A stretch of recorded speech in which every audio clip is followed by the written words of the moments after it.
Je crois que bonsoir à tous et bienvenue une fois de plus à notre webinaire qui porte sur le thème le flux de travail entre Revit et Robot Structural Analysis. Alors, en ce qui concerne les promotions, nous allons d'abord commencer par indiquer nos pays de couverture pour que vous ne vous sentez pas isolés. En effet, nous sommes représentés au Cameroun, au Congo-Brazza, en Centrafrique, à Djibouti, au Gabon, en Gambie, en Mauritanie, en RDC, en Guinée-Conakry et en Guinée équatoriale. Donc, si vous êtes dans une de ces régions, sachez que nous avons toujours des partenaires qui nous représentent là où vous êtes. Et si vous êtes aux alentours de cette région, toujours, n'hésitez pas à nous contacter dans les adresses qu'on va vous laisser à la fin de notre webinaire. Alors, nous avons une promotion AutoCAD qui est valide jusqu'au 30 novembre 2022. Notamment, nous couvrons tous les niveaux, soit le niveau débutant, le niveau intermédiaire et le niveau expert. Les prix vont de 100 €, 150 € à 200 €. Nous avons laissé les prix en euros parce que, vous savez, le taux change tous les jours. Donc, nous préférons laisser ces prix pour que ça soit un prix qui convient à toutes les zones de l'Afrique. Donc, c'est une promotion qui ira jusqu'au 30 novembre 2022. Les méthodes de paiement, on essaie de les élargir selon les régions, soit le Cameroun, Orange ou MTN, le Gabon, Airtel, le Congo-Brazza, MTN et Airtel, le Mali, Orange Money et la RDC. Si jamais vous n'êtes pas représenté dans une de ces zones de couverture, ne vous sentez pas isolé. Tous les autres moyens de paiement sont toujours valables, notamment MoneyGram, Western Union ou les comptes bancaires. Ce tableau que je vous présente maintenant, c'est juste pour vous montrer la comparaison des prix parce que parfois, quand nous avons des participants qui viennent vers nous, ils ont l'impression qu'on est en fait en train de les asphyxier. Mais par exemple, vous voyez la collection AEC, je crois que beaucoup ont déjà entendu parler de cette collection-là. Le prix en Europe, par exemple, est de 4 068 €. Vous pouvez faire les calculs. Et le prix unitaire que nous, on vous fait à CPA, notamment en Afrique, est de 2 847 €. Si je prends, par exemple, Civil 3D, il coûte 3 180 € pour les pays, pour le prix unitaire en Europe. Et pourtant, en Afrique, il coûte 2 226 €. Alors, cette comparaison de tableau qui vous donne les prix unitaires en Europe et les prix unitaires en Afrique, c'est juste pour vous sonner la clochette et vous rappeler que nous faisons des prix, que ce soit pour les formations ou pour les logiciels, selon les réalités de notre zone. Parce qu'effectivement, nous savons que ce n'est pas très facile de s'acquérir les logiciels authentiques et nous sommes tellement liés au crack, nous faisons nos travaux au crack. Il y a carrément des établissements, des institutions publiques même, qui ont de la renommée, qui utilisent le crack. Et pourtant, nous avons des logiciels éducationnels, nous avons les logiciels au prix qui s'accordent à votre projet. Ça veut dire que si vous avez un projet sur 6 mois important, sur 1 an ou sur 3 ans, non, nous avons les prix et les tarifs qui vous permettent d'avoir accès à ces logiciels. Les certifications, par exemple, se font sur des logiciels authentiques. Ne vous dites pas que si vous n'avez pas acheté le logiciel Civil 3D ou Robot ou Revit, vous ne pourrez pas venir faire une formation chez nous. Non, nous vous louons le logiciel selon la période qui est utile pour la formation et pour votre certification. Dans cette comparaison-là, c'est pour vous rappeler que ne restez pas dans votre coin, contactez-nous et on trouvera toujours des formules adaptées à votre besoin et à votre secteur d'activité. Ça veut dire si vous êtes étudiant, si vous êtes professionnel, si c'est pour une entreprise où il y a 10 personnes, on adapte toujours nos propositions aux réalités du continent. Autodesk, comme mon collègue Idriss l'a dit, nous avons une grande session de formation qui a lieu tout le reste de l'année, qui va de Robot, Revit à AutoCAD, Civil 3D. Donc, à la fin, ou bien entre-temps, si vous voulez avoir l'une de ces formations, n'hésitez pas à nous contacter avant la fin du webinaire. Prenez notre email pour que le webinaire finisse, qu'il commence, ou si vous avez des problèmes de connexion après, vous pourrez quand même nous écrire et on pourra faire le suivi avec vous de façon personnalisée. Alors, il y a quelques questions habituelles face auxquelles nous faisons souvent, il y a quelques questions habituelles qu'on nous pose souvent directement sur notre plateforme ou bien dans notre site web et je tenais à y répondre rapidement. Et après, si vous avez des questions plus spécifiques, vous pouvez les laisser dans le chat et notre instructeur ou bien les membres de l'équipe de CPA pourront vous répondre. Donc, j'y vais rapidement. J'ai eu des questions comme quels sont les services qu'offre votre cabinet? Comme mon collègue Idriss l'a dit, nous faisons de l'audit, de l'assistance, de l'implémentation. Nous vendons des logiciels et puis nous faisons aussi des formations certifiantes ou non. Dans combien de pays existe le cabinet? Je vous ai donné les zones de couverture. On pourra revenir dessus si vous voulez, le Cameroun, le Gabon, la Guinée-Conakry, la Guinée équatoriale et tout ce que j'ai pu citer plus au Djibouti. Vous pouvez nous contacter par là. Y a-t-il une possibilité de travailler en partenariat avec le cabinet? Alors, on a eu plusieurs demandes où des personnes viennent nous demandent un service, mais derrière, ils ont des opportunités et se demandent si elles peuvent nous approcher pour avoir des partenariats. Oui, c'est possible. Vous pouvez être dans une zone où vous vous rendez compte que voilà, les Autodex peut très facilement être élargi. Contactez-nous, on va trouver un moyen de travailler avec vous pour que vous puissiez effectivement faire passer le message de digitalisation de l'Afrique que CPA est en train de vouloir mettre en place. Donc, n'hésitez pas, écrivez-nous et puis on va trouver le moyen de discuter de façon individuelle. Est-ce que vous organisez également des séminaires en présentiel? Bien sûr, nous organisons des séminaires en présentiel, mais vu le facteur COVID qui dérangeait un peu il y a quelques années, on a dû les stopper. Maintenant, pour faire des séminaires en présentiel, on programme et puis on voit les zones selon la demande et puis nous les faisons, nous déplaçons nos experts. Vos formations sont-elles seulement en ligne? Oui, pour le moment, nos formations sont beaucoup plus en ligne parce que c'est plus pratique et puis ça évite tous les problèmes de zones de frontières et c'est plus accessible pour les personnes qui veulent. Mais néanmoins, si une entreprise insiste, si des personnes insistent, on peut faire des formations en présentiel où la formation aura des coûts différents de la logistique. Donc ça, il faut le rappeler. Y a-t-il une possibilité d'obtenir un certificat de participation à la fin de nos séminaires? Bien sûr, vous faites juste la demande. Quand on finit le webinaire, par exemple, vous laissez juste le mail, votre numéro de téléphone, ou vous nous écrivez directement parce que vu le nombre de personnes qu'il y a dans les webinaires, on pourrait louper votre nom. Donc, n'hésitez surtout pas à prendre notre adresse email, nos contacts pour nous faire parvenir un message. Et comme je l'ai dit, vous aurez carrément une assistance personnalisée et individualisée. Donc, vous avez les certificats de participation à la fin de nos séminaires ou de nos webinaires même. Donc, n'hésitez pas à demander souvent. Vos frais de formation contiennent les frais de certification ou devons-nous payer pour passer les certifications Autodex? Nos frais de formation ne renferment pas toujours les frais de certification parce que ça dépend de la certification que vous voulez, soit une certification professionnelle, soit vous voulez une certification juste d'utilisateur normal. Donc, ça dépend. Pour toutes vos questions liées aux formations, aux logiciels, aux certifications, s'il vous plaît, contactez-nous. Vous aurez notre contact chaque fois à un moment ou à un autre dans le chat. Il faut vraiment le noter parce qu'on sait qu'on peut avoir des problèmes de connexion en Afrique et on pourrait être coupé. Donc, notez ça quelque part et puis, quelle que soit votre préoccupation, écrivez-nous directement. Quels sont les frais des différentes certifications d'Autodex? Vu qu'il y a plusieurs logiciels, je ne peux pas donner des frais. Vous connaissez la panoplie de logiciels qu'Autodex a. Donc, écrivez-nous et vous aurez les réponses au logiciel qui vous convient.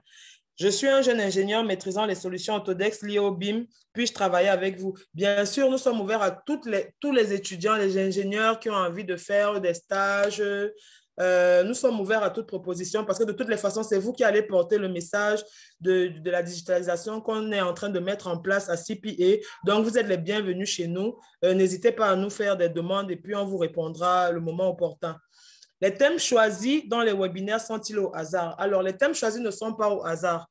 On fait une étude du marché dans tous les pays de couverture qu'on a. On essaie de voir qu'est-ce qui intéresse, qu'est-ce qui préoccupe nos participants, sur quelles questions est-ce qu'ils n'arrivent vraiment pas à avoir de clarification. C'est comme ça qu'on prévoit les webinaires qu'on fait après. Donc, ce n'est pas juste un sujet qu'on choisit comme ça, qu'on vient et qu'on vous parle. Non, non, non. On a des experts qui connaissent la matière, qui savent de quoi ils parlent. Alors, selon vos inquiétudes, on choisit des thèmes à chaque fois pour pouvoir répondre à toutes vos inquiétudes au sujet de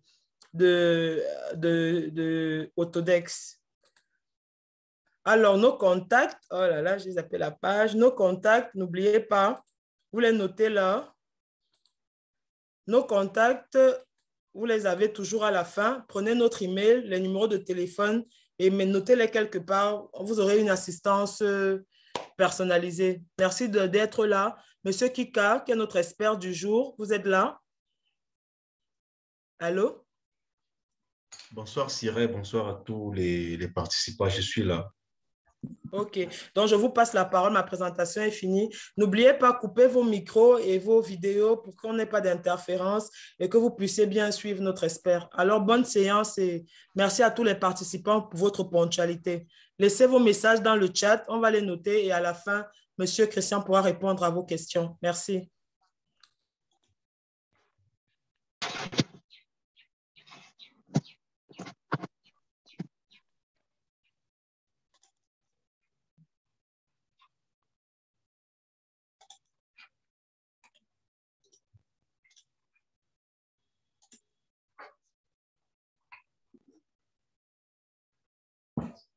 Est-ce que vous voyez mon écran? Est-ce que mon écran est visible? Et si oui, veuillez faire un peu signe. Veuillez me signifier. Oui, Est-ce que vous voyez tu mon écran? vois. Oui, oui, Oui, on c'est voit ton visible, c'est écran. visible. On voit ton écran. OK. Bonsoir à tout le monde et merci encore une fois de participer à cette session de webinaire où nous allons pouvoir vous parler des workflows entre Revit et robots. La fois passée, on parlait de la préfabrication et on a parlé aussi de la partie structurelle. Donc, comment une conception préfabriquée, comment vous pouvez modéliser ça et produire des ferrailles, exporter ça avec des usines de fabrication, comment envoyer ça dans un robot. Maintenant, cette fois-ci, nous allons pouvoir vous parler maintenant dans le cadre des structures, comment vous pouvez exporter un modèle de Revit vers robot. C'est ce que nous appelons l'interopérabilité ou les workflows, l'échange de flux. Et la personne qui doit pouvoir vous présenter cette session, peut-être ce n'est pas la peine que je me présente, mais pour ceux qui ne me connaissent pas, mon nom c'est Christian Kikabar, je suis un ingénieur civil en structure ouvrage d'art, BIM ici technical spécialiste, j'ai plus de 7 ans d'expérience dans l'industrie ASC, je suis Autodesk certifié instructeur et je suis un utilisateur de technologies aussi consultant dans les domaines des technologies au sein de l'industrie ASC, mais aussi je suis BIM Applications Engineer et BIM Africa Country Representative.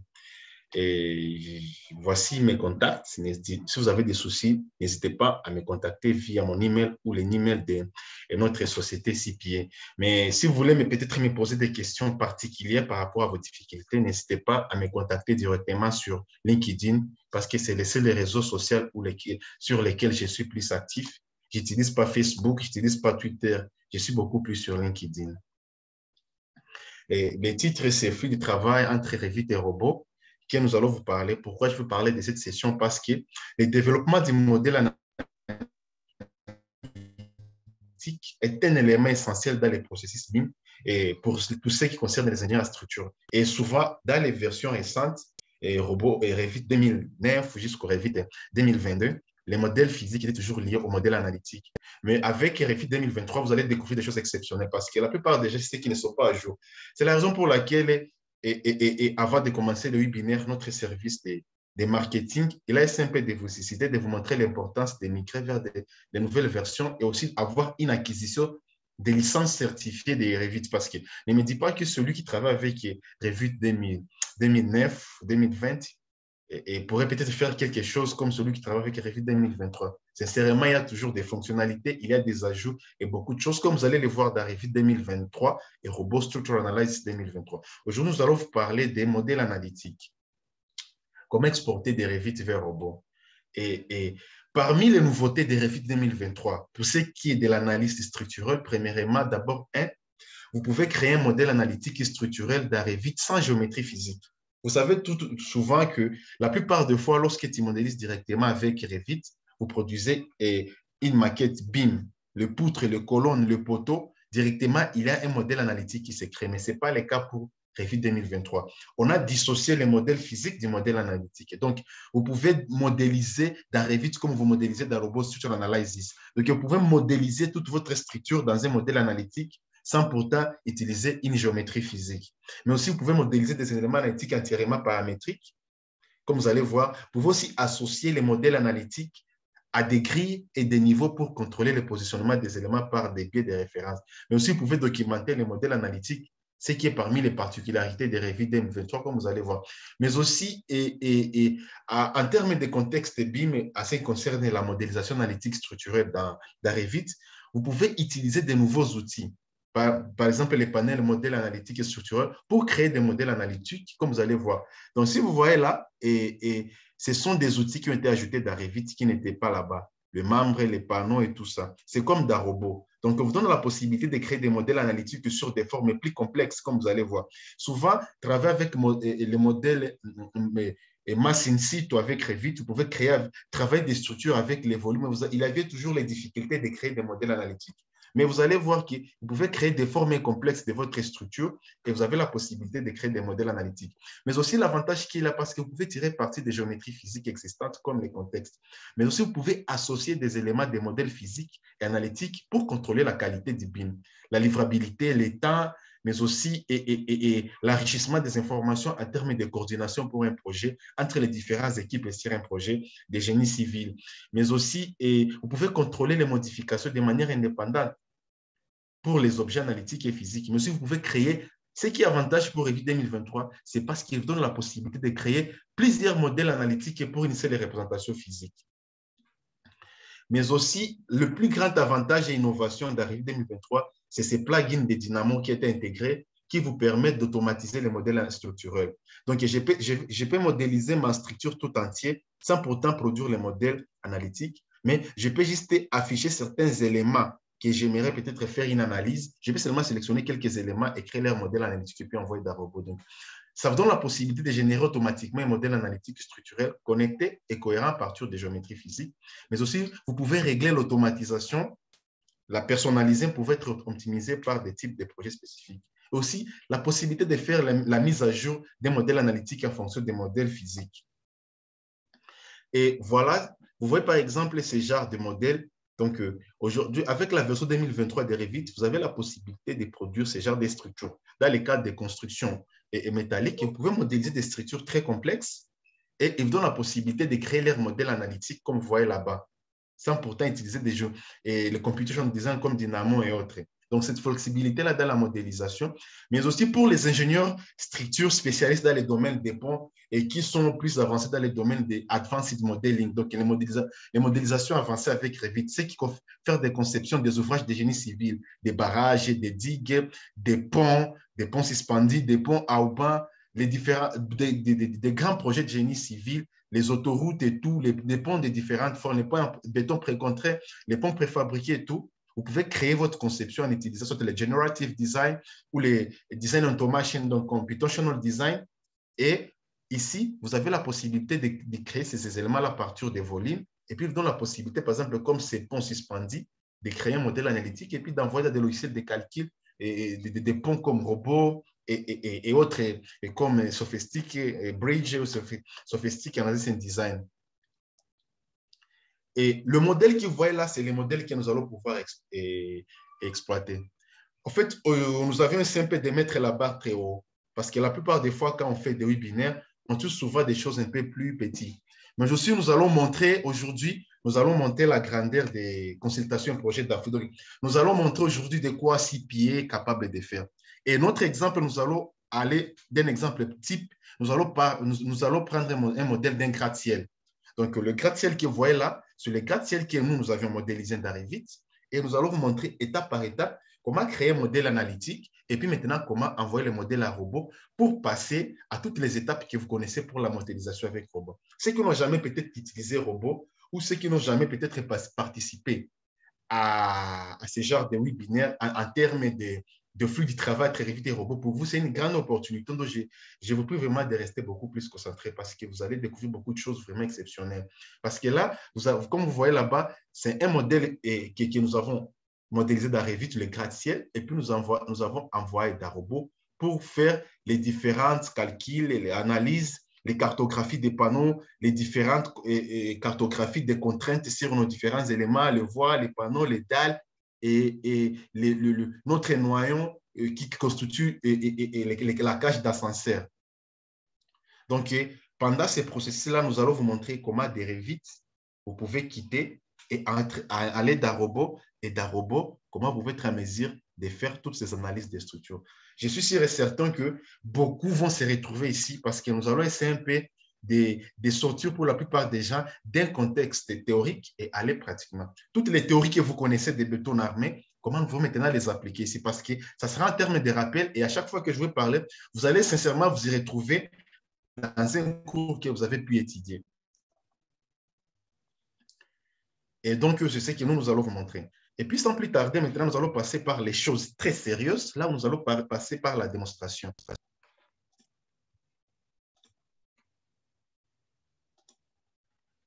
Est-ce que vous voyez mon écran? Est-ce que mon écran, vous voyez mon écran? Allô? Est-ce que vous voyez mon écran? Oui, nous voyons ton écran. OK, merci beaucoup. Oui. OK, le modèle que vous voyez là, c'est mon modèle physique. Voici les gratte-ciel que j'ai pu modéliser avec Revit 2023.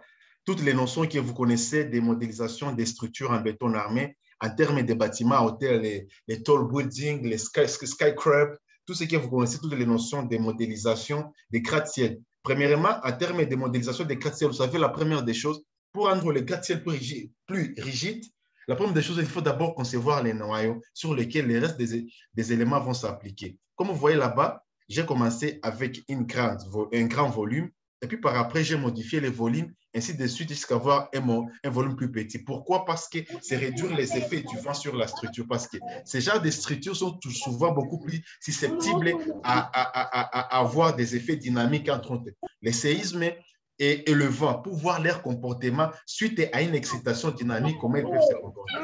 C'est à base de ce principe-là que j'ai pu concevoir mon gratte-ciel. Mon gratte-ciel, il est de 60 mètres, qui a 2 sous-sols. Et comme vous voyez là, la particularité, c'est avec Revit, cette possibilité-là, si vous voyez là-bas, j'ai créé des fenêtres et des portes. Ces fenêtres et des portes, pour moi, ce sont des voiles auxquelles nous avions créé des ouvertures, mais qui sont facilement créées dans Revit que dans Robot, avec beaucoup plus de précision. Et là, ce sont des sous-sols, et ça, ce sont des voiles. Nous avons des dalles, nous avons des poutres et des colonnes, et nous avons nos voiles. Cette voile ici qui commence là, qui est le noyau de la structure, c'est qui constitue la cage d'ascenseur. Et quand on arrive ici,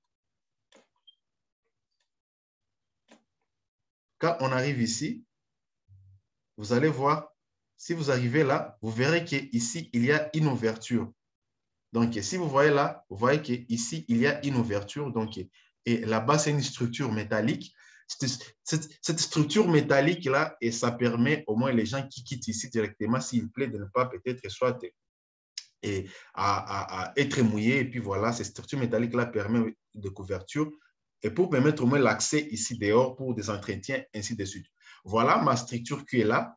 Mais si vous voyez là, et je peux aller sur le modèle analytique, tu vois que Revit, voilà, c'est 18 étages, je crois. Et 18 étages, voici le modèle physique qui est là. Je vous ai dit avec la version 2023, le modèle physique est dissocié du modèle analytique. Et là, si je vais ici, je vais sur modèle analytique, comme vous pouvez le voir, vous voyez que c'est vide, il n'y a rien, parce que là, on me donne la possibilité au moins de travailler comme je veux. Pourquoi travailler comme je veux? Peut-être moi, j'aimerais par exemple seulement faire une étude spécifique seulement de ces deux sous-sols, donc les deux sous-sols ici. Je peux seulement sélectionner les éléments qui contiennent ces deux sous-sols et créer leur modèle analytique directement et d'envoyer ça dans Robot Structure Analysis. Voilà ma structure qui est là. Vous pouvez roter ça dans tous les sens, faire des rotations. Vous voyez là-bas, ce sont des colonnes. Attends, arriver là, sorry. Je vais ici, ombre. Et arrivé là-bas, vous voyez que ce sont des voiles, ainsi de suite, et des colonnes. Là, je n'ai pas mis des appuis. Là, je vais expliquer pourquoi. Je vais mettre ça dans Robot, ou si je veux, je peux les mettre ici. Et voilà, ça, ce sont des dalles, des panneaux, ainsi de suite. Et voilà un peu ma structure qui est là. Ce modèle ici, c'est ce que nous allons pouvoir étudier dans Revit. Comment passer de Revit à Robot? Qu'est-ce que moi je vais faire? Je vais rentrer ici. Je vais pouvoir, tu vois ici, si je sélectionne cet élément ici, vous voyez directement, il sélectionne ces éléments ici. Si je sélectionne comme ça, il prend seulement ces éléments ici. Les critères là de sélection, c'est comme ceux qui ont déjà utilisé AutoCAD. Tu vois, quand je vais comme ça prend tous les lignes de construction, les niveaux. Mais quand je fais comme ça, vous voyez que ça ne prend que des éléments spécifiques. Vous voyez? Tu vois que ça ne prend que les éléments spécifiques. Et là, vous voyez, ce sont les niveaux et ainsi de suite. Maintenant, qu'est-ce que moi je vais faire? Pour générer un modèle analytique, je vais aller dans Analyse, ici.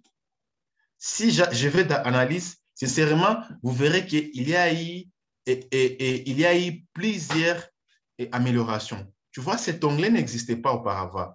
Il y avait seulement l'onglet liaison analytique, conditions d'appui, et les chargements de la version 2022 à la version 2008 de Revit. Parce que Revit a été acquisitionné par Autodesk depuis 2002. Mais le modèle analytique Donc, en ce qui concerne les calculs des structures et tout, ça a été mis à partir de la version 2009.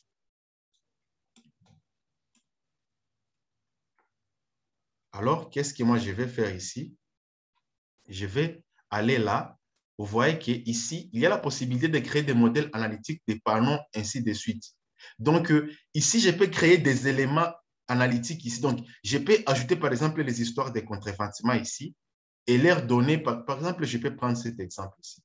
Vous voyez là, et c'est la définition de mon élément. Cet élément ici, je peux lui donner son rôle structurel. Par exemple, je peux mettre ça comme un membre, par exemple, et puis type de profilé. Tu vois, par exemple, ici, je peux mettre NIPE. Je peux les créer là, j'ai défini sur quel élément et sur quelle position il est. Et puis moi, je peux créer ces éléments ici. Mais vous verrez que dès que je crée ça, attends, je vais vous montrer. Je vais je vais ici, à ce niveau ici. Vous voyez, à ce niveau ici, je suis ici.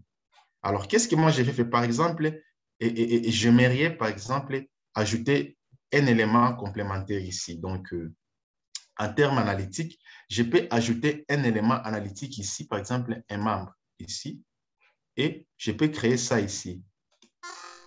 Ce n'est pas visible, mais pour moi, déjà, c'est reconnu. Dès que j'envoie d'un robot, je lui donne des caractéristiques. Je ne le verrai pas ici, mais si vous voyez là-bas, il est là. Tu vois déjà que l'élément est là en tant qu'analytique que je vais décréer ici.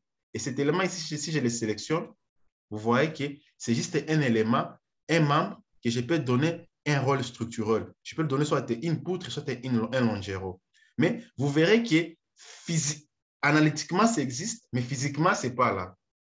Vous voyez directement, je peux créer beaucoup de choses comme ça. Pour un seul modèle, je peux ajouter d'autres structures ici, sans pourtant que ça puisse être visible ici. Mais dès que j'envoie d'un robot, ça sera visible parce que c'est un modèle analytique. Dans l'introduction, je dis que le modèle analytique est dissocié du modèle physique. Ça, c'est le modèle physique, ça, c'est le modèle analytique. Alors, je rentre ici. Qu'est-ce que moi, je vais faire? Je dois aller ici. Voilà la nouvelle fonctionnalité qui a été créée dans Revit pour pouvoir générer automatiquement un modèle physique, un modèle analytique. Parce que quand on voit ici, il n'y a rien. Parce que si je vais envoyer d'un robot, je vais envoyer quoi? Rien. Pour que je puisse envoyer d'un robot, je dois créer un modèle analytique. Nous sommes dans la version 2023 de Revit. Et puis, moi, je vais rentrer ici. Je vais sélectionner. Je vais aller ici. Je vais créer. Tu vois, là, c'est automatisation analytique. Donc là, je vais automatiser la création, la connexion des éléments et la mise à jour du modèle analytique en prenant de la représentation physique comme contexte, comme je l'ai expliqué. Je vais là. Ça va lancer un modèle Dynamo. Ça va résonner parce que c'est une nouvelle fonctionnalité pour Revit. Ce qui est très important, c'est parce qu'au moins là, l'ingénieur structure a le libre choix de créer les modèles analytiques comme il veut, de modéliser des structures, entre autres, des coques, des formes complexes, ce qui n'était pas le cas dans Revit, là où vous créez un modèle complexe et être en mesure de créer un modèle analytique. Mais avec cette version, vous avez la possibilité, à partir de cette fonctionnalité-là, vous créez votre modèle à partir des volumes et puis par après, générer un modèle analytique. Et là, nous allons bien patienter. Voilà, ça est là-bas. Attends.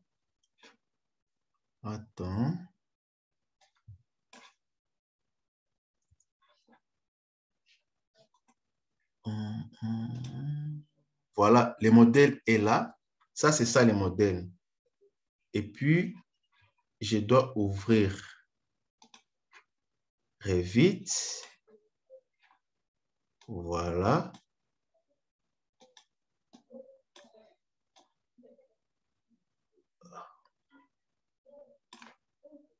Attends.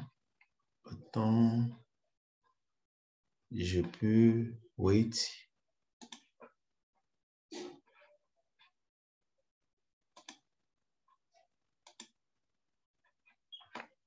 Voilà.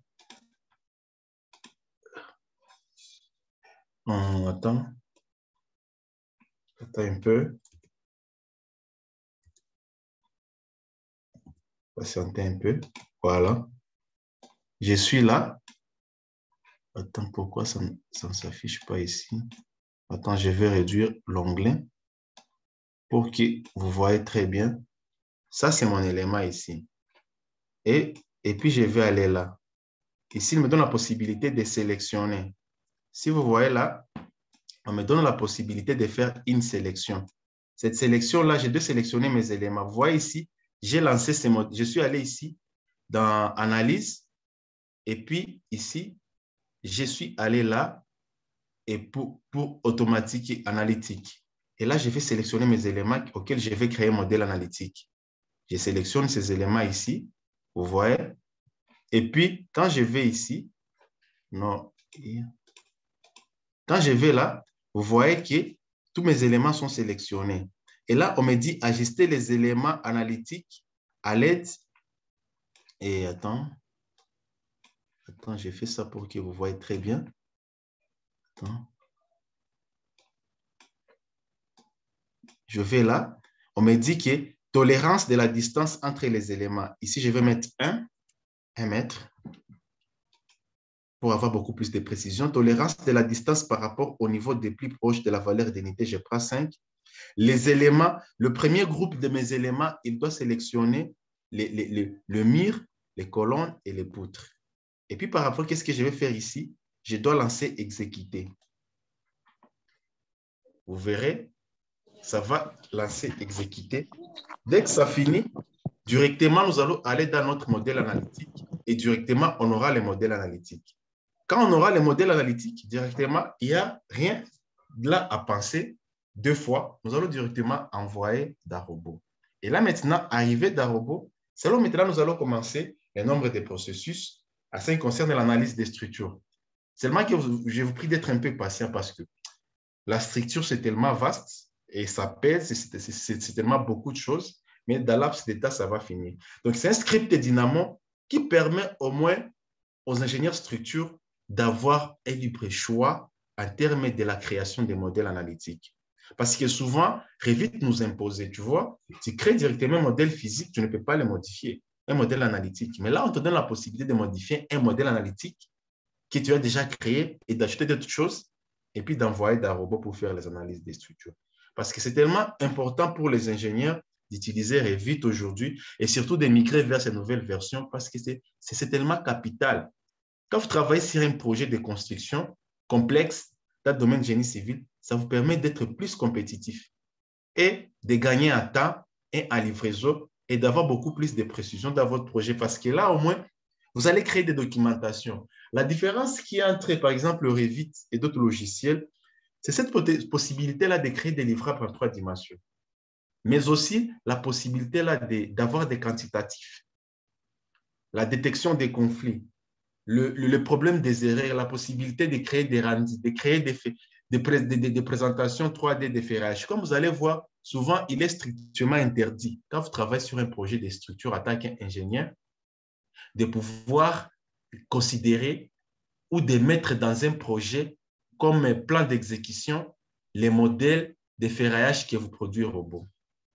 C'est des conseils parce que ce n'est pas beaucoup plus professionnel et ce n'est pas beaucoup plus lisible. Il y a des logiciels de documentation et de detailing, donc des représentations en ce qui concerne le detailing. Et là, comme vous voyez là-bas, tout est déjà fini. Donc, il vient de me créer tous mes éléments analytiques et les rôles structurels. Dès que c'est fini, je clique ici, je vais là. Et dès que je suis ici, vous verrez que là-bas, vous voyez déjà, ça montre qu'il y a déjà des éléments analytiques. Vous verrez qu'il y a une différence entre la façon dont on voit les modèles et maintenant, là, on voit les modèles. Je vais ici sur Vue, mosaïque. Voilà, je suis là. J'ai un modèle analytique ici et j'ai un modèle physique. Et là, je vais cliquer sur modèle analytique. Vous voyez, voilà. Voici notre modèle analytique que nous avions créé dans Revit pour pouvoir maintenant envoyer des robots. Si je clique sur modèle analytique ici, vous verrez qu'il va me donner le rôle de chaque modèle analytique. Tu vois, il me donne le mire, le rôle, et il me donne aussi l'épaisseur. Tu vois, et là, par rapport à l'analyse, je peux l'analyser comme quoi? d'allage bidirectionnel, ça, je ne vais pas toucher. Tu vois, si je vais ici sur cet élément ici, là, vous verrez que ça me donne, wait, attends, ici, vous verrez que c'est une colonne. Une colonne, et puis je peux faire une rotation comme je vais, et ça me donne tout en termes de caractéristiques. Si je vais là, voici mon modèle qui est là. Maintenant, ce modèle ici, maintenant, je vais envoyer ça dans Robot. Pour envoyer ça dans Robot, maintenant, je dois vérifier. Il y a des éléments qui sont cachés ici que peut-être que j'aimerais voir. Attends. Sorry, effacer. OK. Voilà, il y a des éléments qui sont ici que j'aimerais voir. Je vais mettre, et je peux mettre la commande Visual Grunt, donc VG, et là, je vais aller dans modèle analytique. Tu vois qu'il n'y a pas de nez. Or, pour faire un modèle analytique, l'analyse des structures d'un robot, tu dois voir tes nez. Voilà un peu les nez analytiques. Tous mes nez sont là, et de tous mes éléments. Vous verrez, toutes les ouvertures que j'ai pu faire dans les modèles physiques sont là.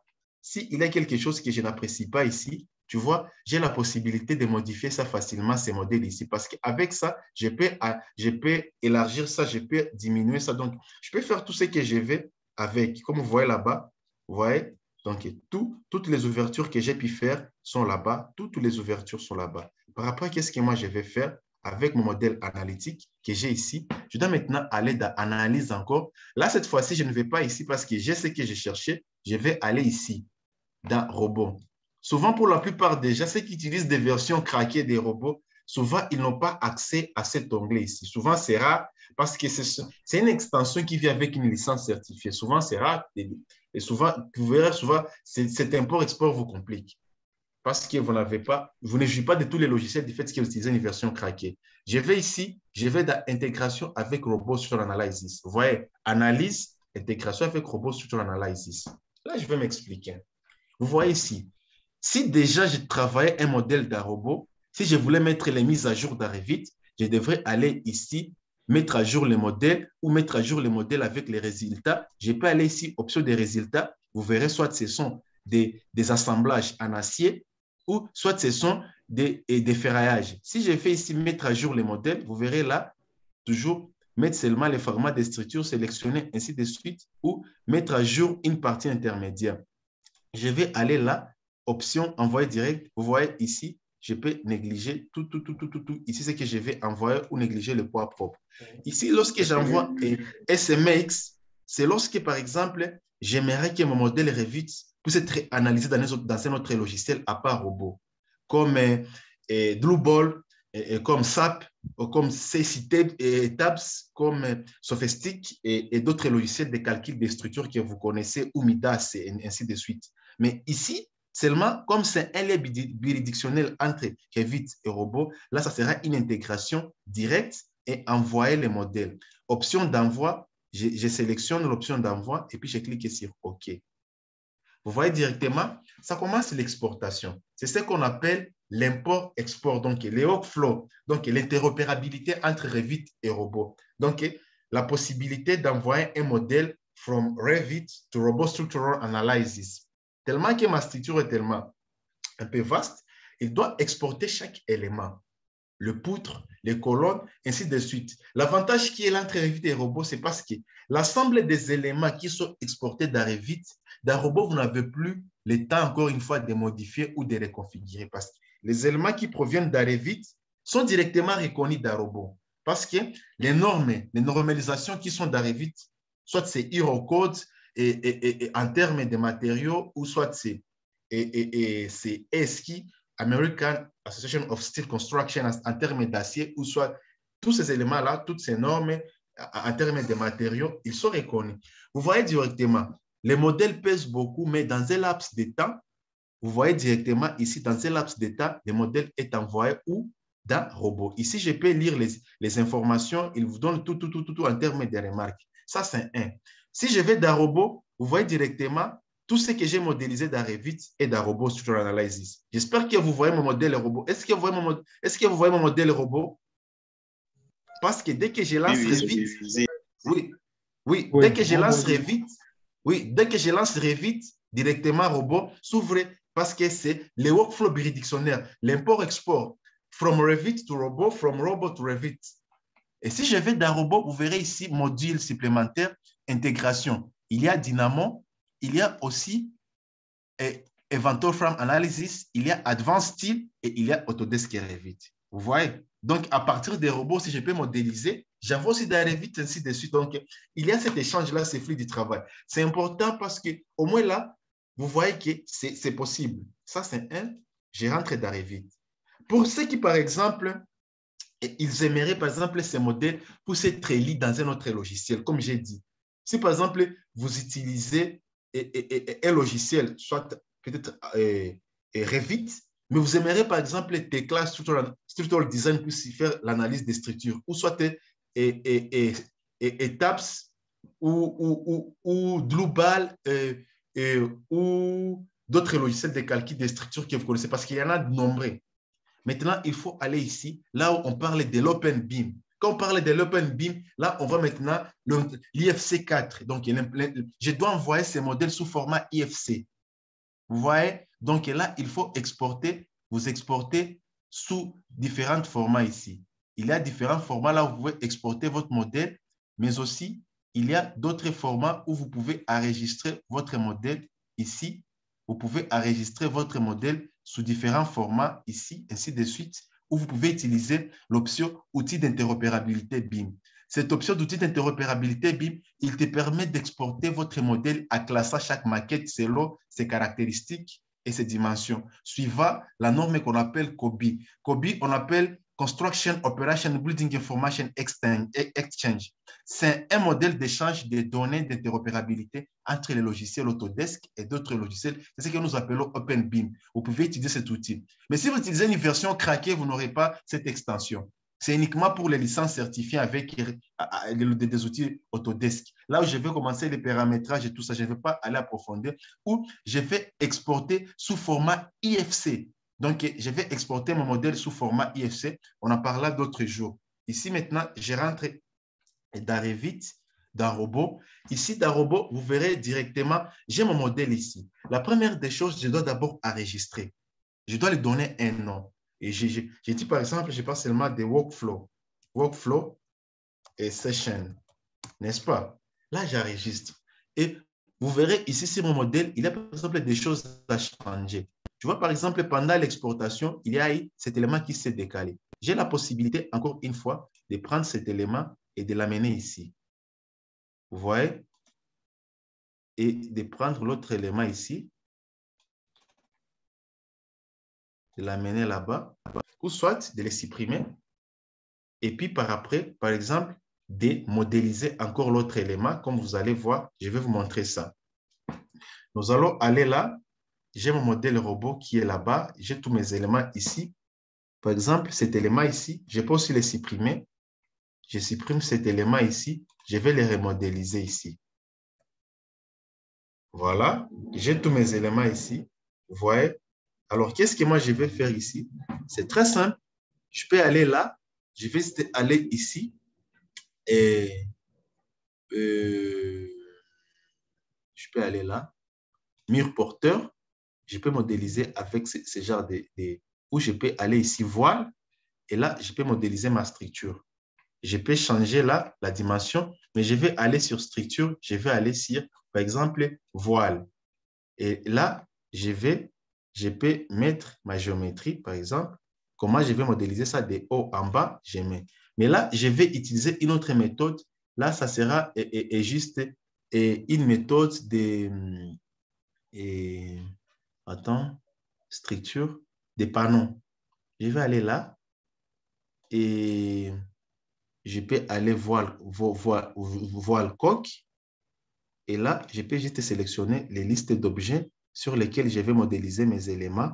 Je peux modifier tout.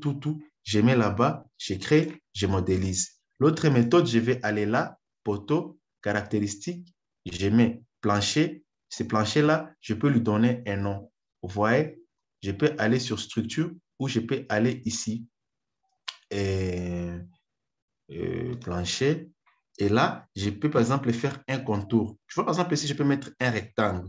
Je vais seulement ici, je vais là, et je vais ici. Attends, sorry.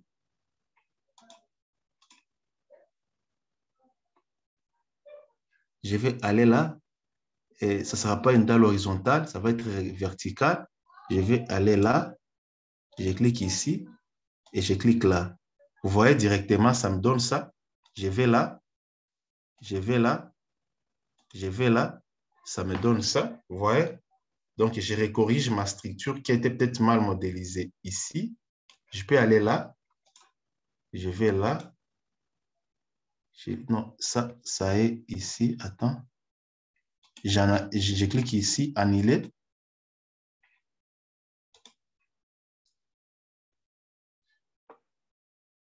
Voilà, je vais aller là. Tout est là. Les structures sont là. Ce panneau est là. Et l'autre panneau est là. Et l'autre panneau est là. Maintenant, ici, qu'est-ce que je vais faire? La première des choses, avant de travailler avec robot, ce que vous devez savoir avant de travailler avec robot, c'est commencer par les paramétrages. Il faut aller ici. Préférence des tâches. Dans préférence des tâches, je vais choisir les unités. Unité métrique. Je clique ici. Je vais aller sur les dimensions. Je vais utiliser les dimensions des structures à mètres et les sections et à centimètres, les assemblages en millimètres. Les forces, tout ça, kilonewton, vous pouvez utiliser par exemple les forces à newton, en tonnes ou à des unités anglo-saxons ou à décanewton, ça dépend. Mais souvent, par défaut, c'est ça. Et puis, le matériau, je vais utiliser quel type d'acier? Bon, pour l'acier, je vais mettre acier 24 ET. Pourquoi l'acier 24 ET? Là, ça nous revient au cours des bétons armés. Entre autres, Bael modifié 99 ou Hirocode. Là, et aussi les cours des éléments de technologie, donc, et aussi que des métallurgies, quand on parle des métaux. Pourquoi l'acier est 24 ET? Donc, c'est un acier qui a un traitement donc, un acier qui a un traitement thermique. Donc, ça, ce sont les nuances d'acier qui est avec son traitement thermique de 20 et 24. Donc, c'est ça, la classification. Il y en a nombreux. 28 et ça dépend. 24 et soudé, ça, ce sont les notions de métallurgie et les notions de sciences des matériaux que vous avez étudiées à la faculté. Je ne vais pas aller plus loin. Béton. Là, nous avons les classifications des bétons selon les éprouvettes que vous avez utilisées. Vous avez fait une étude géotechnique, n'est-ce pas? Vous avez fait les chaos, vous avez fait la presse avec la cône d'Abraham, vous avez fait les sets de compression des bétons pour faire l'écrasement sur un cylindre pour avoir, par exemple, dans 28 jours, quel mégapascal votre béton va atteindre. Souvent, pour des constructions normales, c'est 25 mégapascales. Là où toutes les conditions sont réunies, c'est 30 mégapascales dans le cas des ouvrages d'âge ou ces genres d'ouvrages. Mais pour moi, par défaut, je prends 25 mégapascales. Les types d'aluminium, je ne pourrais pas utiliser l'aluminium. Le bois, je n'utilisais pas le bois parce que béton aussi traite les constructions des structures en bois parce que béton traite et robot traite beaucoup des éléments que vous allez voir, je vais vous montrer. Après, je vais aller sur catalogue. Sur les catalogues, ici, pour les aciers, nous allons utiliser OTUIA. Donc, Organisation des techniques d'utilisation d'acier. C'est une norme française, mais aussi nous avons Eurocode 3.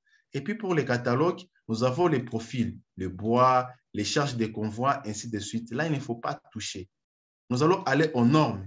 Pour les normes, nous allons utiliser pour les structures en acier. Moi, je ne peux pas utiliser la CN66. Je vais utiliser Eurocode 3. Parce que pour votre information, il y a 9 sortes. Il y a 9 Eurocodes. L'Eurocode 1, donc en termes de récapitulatif. Ici, parce que si vous ne comprenez pas ça, vous allez faire des paramétrages par défaut et fausser les résultats. Nous avons 9 Eurocodes. L'Eurocode 1 traite toutes les notions en termes de calcul de structure, des chargements sur les structures et tous les types de charges appliquées sur des éléments, des ouvrages d'art. Le pont, les ponts ferroviaires, tout. Eurocode 2 traite tout ce qui est les bétons armés. Toutes les structures à béton armé, les réservoirs, les barrages, les silos, tout. Eurocode 3 traite toutes les structures en acier, les ponts métalliques et tout. Eurocode 4 traite des constructions mixtes acier-béton. Eurocode 5 traite les constructions en bois. Eurocode 6 traite les constructions en maçonnerie. Eurocode 7 traite les études géotechniques. Eurocode 8 traite en tout ce qui concerne l'étude sismique et l'analyse dynamique. Donc, les séismes, c'est Eurocode 8 et l'Eurocode 9 traite les constructions en aluminium. C'est ça les 9 Eurocodes. Si vous allez dans vos cours, vous pouvez facilement vous retrouver parce que ce sont les manuels qu'il faut connaître parce que tu ne peux pas mener ces analyses sans pourtant avoir tes notes parce que souvent, tu fais toujours écho aux notes parce que pour ne pas te tromper. Les assemblages, ça va être Eurocode. Malheureusement, on ne pourra pas faire ça. Le bois, je laisse comme ça. Les bétons armés, tu vois ici, nous avons Baël modifié 99, nous avons Eurocode 2, nous avons la norme française et nous avons d'autres normes. La norme américaine ASSI, les normes thaïlandaises, nous avons les normes brésiliennes qui ont été ajoutées pour Eurocode. Et pour la version 2023 des robots, on a ajouté la norme brésilienne en termes de béton armé, les vents, mais aussi les titres sismiques. On a ajouté la norme norvégienne, mais aussi il y a des normes néo-zélandaises qui ont été ajoutées dans la version 2023 des robots et d'autres normes cambodgiennes, ainsi de suite. Si aussi un jour dans votre pays, vous avez créé votre nom, on pourra ajouter ça aussi dans le robot parce que c'est énorme. Nous allons prendre Eurocode et pour la géotechnique, nous allons utiliser toujours les DTI, documents de technique unifiés. Ça, vous connaissez un peu. Et puis, en termes de pondération des charges, moi, je vais utiliser Eurocode. Et puis, les vents, en termes de vents, nous allons utiliser la norme française NV65 et en termes de normes sismiques, et par exemple, moi, je suis basé à Goma. Goma, c'est une ville touristique située à l'est de la République démocratique du Congo, frontière avec le Rwanda, où nous sommes entourés par 9 volcans. Malheureusement, suite aux problèmes et aux problèmes de développement et tout, il n'y a pas assez d'investissement dans le domaine des recherches. Alors, la RDC, comme d'autres pays d'Afrique, n'a pas de normes, excepté l'Afrique du Sud, le Maroc et l'Algérie. Maintenant, nous allons utiliser la norme sismique algérienne. Pourquoi je vais utiliser RPA 99 modifié 2003? Je vais utiliser la norme sismique algérienne RPA 99 modifié 2003 parce que selon la théorie des tectoniques des plaques ou selon la notion de la sismologie de l'ingénieur, en fait, la RDC et l'Algérie se retrouvent sur une même plaque tectonique. Donc, certains tremblements qui peuvent se faire en Algérie peuvent avoir le même impact aussi en RDC parce que les Rift Valley, les fossés d'effondrement, cette fissure-là passe du nord de l'Afrique jusqu'à l'Afrique de l'Est. C'est la raison pour laquelle moi, j'ai choisi RPA. En termes d'émaillage, ça sera émaillage normal. Je clique OK. Et puis, autre chose, parmi les particularités des robots 2023, et il y a ISA. En fait, robot Autodesk qui a épaulé vraiment tous les ingénieurs structure. Parce que si vous vous souvenez très bien, vous avez à travailler avec CBS. Concrete Building Structure. C'est un logiciel que robot Autodesk a développé et l'a mis à s'en faire en 2015. Parce que c'est ce qui utilisait la notion de descente des charges, que nous appelons load take down, donc les notions de descente des charges, là où cette structure que je vais calculer par la méthode d'éléments finis, j'ai la possibilité de calculer ça d'une manière manuelle, donc la méthode analytique. Et pour faire ça maintenant avec robot, on a ajouté cette option ici. Load take down, donc les notions de descente des charges. Donc, plus besoin encore une fois d'utiliser CBS. Le robot 2023 est là pour trouver des solutions à vos problèmes. Un ingénieur structure, tu vois toute cette structure ici. Si j'aimerais seulement calculer les comportements de mes éléments au niveau des sous-sols, je n'ai plus besoin de calculer toute la structure. Je vais seulement faire une étude particulière des notions de descente des charges. Parce que selon les notions de descente des charges, vous savez très bien que la charge, par exemple, cette colonne qui est là, prend l'ensemble des charges de P1 plus PD. La 9e colonne prend la charge de P1 à P8. Donc, l'ensemble des charges de la première colonne jusqu'à la 8e colonne est supporté par la 9e colonne. C'est ça la notion de descente des charges. Maintenant, cette option-là est d'un robot aujourd'hui. Peut-être dans un autre webinaire, je vous parlerai de ça et comment ça se fait. Donc, vous pouvez faire des calculs manuels.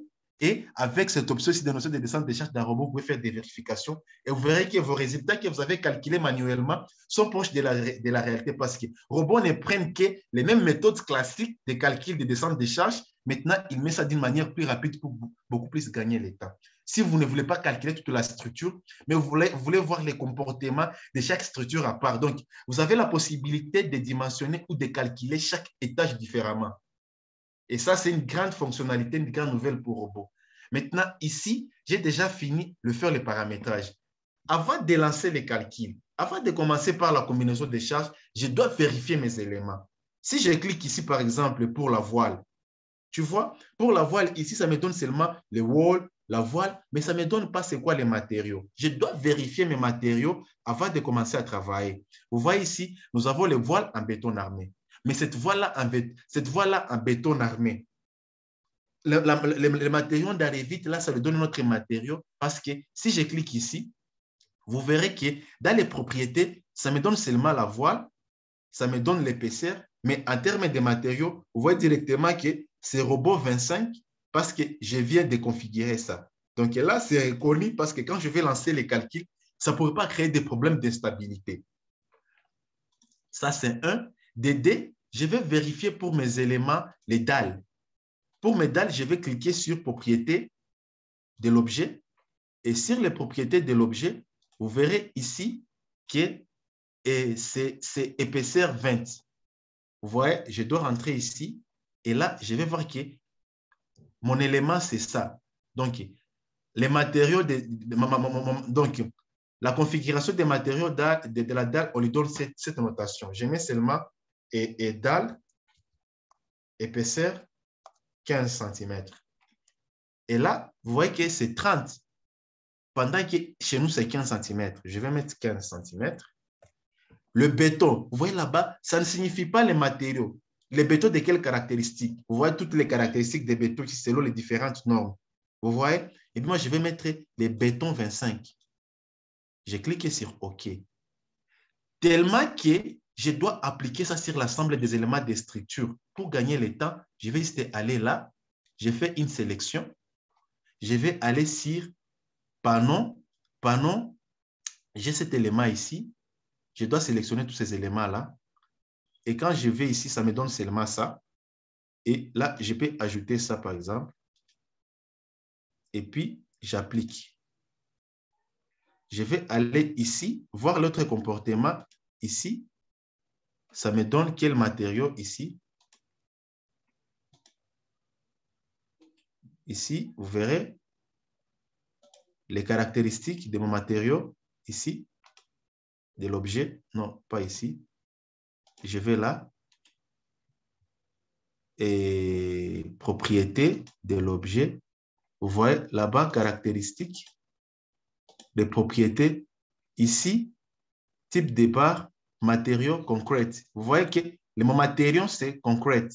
Vous voyez que c'est un matériau que lorsque je lance les calculs d'Arrivit, ça va créer des stabilités. Qu'est-ce que moi je vais faire? Je vais faire une sélection. Je fais sélection similaire en termes de matériaux. Quand je fais sur la sélection similaire en termes de matériaux, vous voyez que c'est sélectionné. Mes éléments sont sélectionnés. Je vais aller là seulement sur le panneau. Et sur le panneau, je vais aller seulement ici. Je vais appliquer et je vais aller là. Je vais appliquer seulement ici. J'applique tous les éléments. Vous voyez directement. Là, c'est reconnu. Même chose, je vais vérifier pour les colonnes. Pour les colonnes, je vais cliquer sur ma colonne ici. Je vois que c'est une poutre. Tout. Je vais clic droit, voir les caractéristiques. Les caractéristiques ici, je vois que c'est une poutre en béton armé. Tu vois que c'est la même chose. Donc, je vais aller ici. Je vais aller sur ma colonne plutôt. Sorry. Je vais là. Vous verrez que c'est le béton 25 qui est là, le poteau. J'ajoute. Oui, j'ajoute le poteau 25. Vous voyez? Et quand je vais là, vous voyez que c'est le poteau 25 qui a cette notation-là. Et là, qu'est-ce que je vais faire? Je vais aller ici. Je vais tout sélectionner. Je vais aller là. Je sélectionne toutes les colonnes. Quand je sélectionne toutes les colonnes, je suis là. Qu'est-ce que moi je vais faire? Je vais seulement aller ici et affecter ces matériaux ici. Pour que lorsque je lance mes calculs avec Revit, ça ne puisse pas créer des problèmes d'instabilité. Je vais sur des poutres. Ça, ce sont les éléments essentiels lorsque vous faites l'export-export de Revit vers robot. Je sélectionne, je vais ici, je sélectionne toutes les poutres qui sont là-bas. Voilà, je sélectionne là toutes les poutres. Et puis, je vais aller ici. Je vais aller, mes poutres sont là. Voilà. Les poutres sont là. Béton 25. OK. Je clique là-bas et j'applique sur tous les éléments. OK. Voilà. Après ça, maintenant, je peux dire que j'ai fini ma modélisation. D'Arobo, maintenant, qu'est-ce que je vais faire? Si vous voyez très bien, je dois aller dans la projection. Et dans la projection, je dois aller dans les sous-sols. Vous voyez, -7. -7 mètres. Et quand je vais dans -7 mètres, voilà mes éléments. Maintenant, je dois sélectionner tous ces éléments ici parce que je dois créer les types d'appui. Lorsqu'on crée les types d'appui, on veut ici. Encore une fois, les notions de résistance des matériaux, les notions de mécanique rationnelle, les notions de calcul des structures. L'appui simple, l'appui encastré et le rotile. Quand on parle de l'appui simple, ça veut dire qu'il a des degrés de liberté. Donc, les déplacements par rapport à x est égal à 0, les déplacements par rapport à y est égal à 0, égal à 0, il y a seulement non, il y a des déplacements et un seul encastrement. Donc, x est égal à 1, y est égal à 1, z est égal à 0. Encastrement, 0 déplacement, x, y, z est égal à 0. Rotile, il y a 3 degrés de liberté parce que c'est 3 déplacements. Nous, ça sera encastrement. Voilà. La plupart de mes éléments sont encastrés ici, des colonnes. Maintenant, je vais maintenant encastrer et mes éléments voiles. Ici, seulement, je vais là, j'encastre. Parce que si je ne fais pas ça, lorsque je vais lancer les calculs, ça va donner des erreurs et des bêtises dans des calculs. Tu n'auras pas de résultats. Tant que tu n'as pas encore choisi les types d'appui, tu n'auras pas les résultats.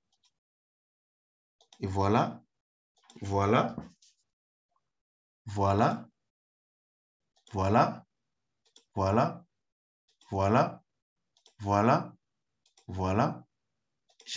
J'encastre aussi mes voiles, les cages d'ascenseur, et voilà. Maintenant, lorsque je rentre dans vue, vous verrez que tous mes éléments là sont encastrés. Vous voyez, il y a l'encastrement. Là, facilement, maintenant, je peux lancer des calculs. Vous voyez, il y a tous les éléments qui sont là, tous mes éléments sont là. Et je peux aller là. J'ai la possibilité de voir ces éléments en fonction de différentes vies. Si je vais ici, je peux voir mes éléments en 3D et ainsi de suite. Ça, c'est un. De deux, autre chose que vous devez savoir des robots, tu dois créer des étages. Pour créer des étages, tu vois directement sur automatique. Lui-même, il reconnaît les étages que je dois appliquer. Vous voyez? Lorsque j'applique ça directement, ça va réduire les erreurs dans mes calculs. Parce que lorsqu'il va transmettre les charges, mais aussi il va calculer, le robot va reconnaître que cette structure ne forme pas seulement une seule structure, mais cette structure est scindée à plusieurs étages. Et là, ça va donner les exactitudes dans les résultats. Tu vois directement là, tous mes étages sont là et bien coloriés. Tu vois, directement là, je serai en mesure de caractériser. Je peux, par exemple, vouloir, par exemple, essayer de faire une étude spécifique, par exemple, dans les sous-sols. Par exemple, R-5. Tu vois directement. Là, ça me donne la possibilité seulement de mener une étude ou une analyse structure, si seulement sur cet élément ici. Si, par exemple, je vais aller sur tel étage, je vais sur étage 4, tu vois directement. Mais dès que je n'ai pas encore appliqué ces éléments ici, c'est difficile pour moi de faire toutes ces manipulations ici. Parce que ça, ce sont des notions très essentielles, exceptionnelles que vous ne verrez nulle part avec robot. Mais chez nous, on essaie de donner tout ça gratuitement parce que c'est ça l'objectif de ce webinaire, au moins, et permettre à tout le monde d'avoir au moins un overview sur tout l'ensemble de cette conception, de ces webinaires, au moins sortir avec une idée en termes de conception structurelle, en termes d'interopérabilité. Ça, c'est un. De deux, maintenant, je vais passer par la modélisation des charges. Parce que là, avant de lancer les calculs, je dois passer par la modélisation des charges. Là-bas, vous voyez, il y a des charges qui sont venues automatiquement d'un robot. Je dois tout supprimer. Alors, je dois fermer. Lorsqu'on applique la modélisation des charges avec robot, souvent avec la méthode classique, comme celle de DDL, la descente des charges, vous verrez que lorsque je vais ici, la modélisation des charges, la première charge, c'est la charge permanente. Souvent, avec la méthode classique, la méthode de modélisation des charges, ça doit s'apprendre directement. Donc, ça doit être calculé manuellement. Mais avec robot, c'est automatique. Donc, robot prend en charge, et il tient en compte de tous ces éléments ici. Donc, attends. Donc, tous ces éléments-là de structure en béton armé, de structure métallique. Vous voyez déjà là, lorsque je clique ici, ça c'est la première pondération de charge. Tu vois là? Donc, le robot reconnaît déjà, il prend en charge tous ces éléments ici, leur poids propre. C'est ce qui fait les gens 1. Le GD, par exemple, peut être, par exemple, le poids propre des matériaux de revêtement sur la dalle. Par exemple, le mortier ainsi que les carreaux. Et puis, là, je vais ajouter deuxième charge. Ça, j'ai ajouté troisième charge permanente. Non, c'est seulement D. Et puis, je vais passer par la charge d'exploitation. Le qui. Qui 1. Le qui 1, ça sera une charge d'exploitation sur le plancher. Donc, l'ensemble de charges d'exploitation sur le plancher. Là, ce sont des notions qu'il faut aller dans Aerocode ou BAL 91 modifié 99 par rapport aux caractéristiques de l'ouvrage et à son usage. Quels sont pour les planchers, quelle est la charge d'exploitation pour les planchers. Et là, les types de catégories, j'ajoute ici. Et puis, par après, la deuxième charge d'exploitation peut être l'équidé, qui peut être la charge d'entretien. Là, j'ajoute. Maintenant, je dois passer maintenant par l'application des charges. Pour appliquer les charges dans Revit, premièrement, ma première charge, ça sera, je dois aller ici, le GD. Le GD, ça sera une charge, par exemple, pour les matériaux de revêtement. Dans ces cas-là, je vais aller ici, je vais sélectionner tous les planchers. Je vais aller là, les panneaux, et là, je vais sélectionner là, mes éléments là. Vous voyez? Tu vois directement, là, c'est reconnu. Et puis, je vais aller ici, je dois appliquer cette charge. Ça doit être une charge surfacique. Là, je dois appliquer la charge. Et là, je dois lui donner une valeur, par exemple, de moins 0,0, par exemple, 6 kN par mètre carré. Et là, j'applique. Vous voyez directement, lorsque j'applique ici, tous ces éléments sont là. Je vais sur qui exploite 1, qui est une charge d'entretien que je vais aussi appliquer sur ces éléments ici, parce que c'est la dalle qui est une charge d'exploitation. Selon Aerocode T ou selon BAL 91 modifié 99, pour les planchers, la valeur normale de la dalle d'exploitation de qui, c'est 2,5 kN. Pour un escalier, ça peut être 3 par rapport à l'usage. Dans les cas, par exemple, où dans les cas des stades, là où il y a beaucoup d'excitation dynamique, la charge d'exploitation, on la prend entre 4,5 et 5 kN par mètre carré. Et voilà, maintenant, la charge d'entretien qui D, cette charge d'entretien, elle, nous allons seulement l'appliquer sur ces deux éléments ici. C'est cet élément de bord ici et cet élément ici. Parce que c'est eux qui ont accès à l'extérieur.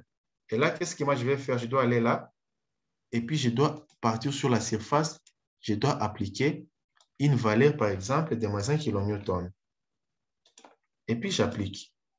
Si je vais ici, je peux avoir la description de ma charge ici, la valeur. Vous voyez? Ça, c'est la description des charges et là, j'ai la valeur. Tu vois directement. Et ainsi de suite. Si je vais pour le kit, j'aurai aussi la même chose. Ça, c'est 1. DD. Après avoir fait la combinaison, après avoir fait la modélisation des charges, maintenant, je dois passer par la combinaison des charges. Je dois aller là. Je peux faire une combinaison automatique, mais je peux faire une combinaison manuelle. Pourquoi je fais les combinaisons manuelles? Parce que là, au moins, ceux qui participent à ce webinaire, ils vont se retrouver dans leurs notes. Là, j'essaie un peu de combiner la théorie avec la pratique. Ce que vous avez pris à l'université, au cours, maintenant, pratiquement pour un bâtiment réel, lorsque vous êtes un ingénieur structure, comment vous pouvez marier les deux connaissances? État limite des services. Nous savons très bien que la combinaison pour l'état limite des services, c'est G plus qui. N'est-ce pas? J'ai raison. J'espère bien vous retrouver. Pour le cadre des paramètres, je peux choisir en termes de destination des catégories, pour moi, c'est une catégorie C, c'est l'Aérocode D, parce que là, c'est un bâtiment public. Tous ces éléments que j'explique ici, si vous entrez dans Aérocode D, vous allez voir tout ce que j'ai fait ici. Donc, tous les paramètres là que vous voyez dans Aérocode, tout ce qu'on écrit ici, maintenant, le robot reprend toutes ces connaissances ici pour faire les paramétrages. C'est la raison pour laquelle la plupart des gens font des erreurs lorsqu'ils travaillent avec robots parce qu'ils ne savent pas paramétrer et ne savent pas tenir compte de tous ces éléments. Il ne suffit pas seulement de maîtriser les logiciels, mais il faut aussi avoir des connaissances théoriques pour pouvoir mieux faire des calculs en tant qu'ingénieur structure. Là, je clique, je mets un. Là, je clique sur OK. Et là, je vais aller là. Je vais mettre G plus qui. Vous voyez? J'applique. Vous voyez? Après avoir appliqué cette charge, je vais sur nouvelle combinaison. Ça sera état limite de service. Vous savez très bien, si vous avez étudié le cours de béton armé, la différence entre l'état limite de ultime et l'état limite de service. Donc, l'étude du béton aux états limites. Et là, nous savons très bien que selon Bael 99, Bael 99, non, Bael 91 modifié 99, ou selon Aérocode D, nous savons très bien que pour les combinaisons ELI, la charge permanente est affectée par un coefficient de sécurité ou coefficient de pondération. Les 1,35 et pour le qui, c'est 1,5. Là, je vais mettre 1,35 G plus 1,5 qui. J'espère que vous vous retrouvez là parce que là, ce sont des notions là, théoriques que vous avez étudiées à la faculté que maintenant nous nous mettons dans la réalité pour pouvoir dimensionner une structure, un gratte-ciel. Là, je clique sur OK. Je vais là, je mets les coefficients de pondération. Je peux les définir à partir de là. Vous voyez, selon les règles. Vous voyez que tout est là-bas. Moi, je mets 1,35 G. Je mets tous ces éléments ici. Plus 1,5 qui. Monsieur Christian? Présent? Oui, excusez-moi de m'introduire dans votre présentation. C'est juste pour vous dire qu'il vous reste 10 minutes pour qu'on puisse prendre aussi les questions qu'on vous a posées dans le chat, en fait. OK. OK, merci. Fini. OK. Après avoir fait ces combinaisons, vous voyez toutes les combinaisons sont là.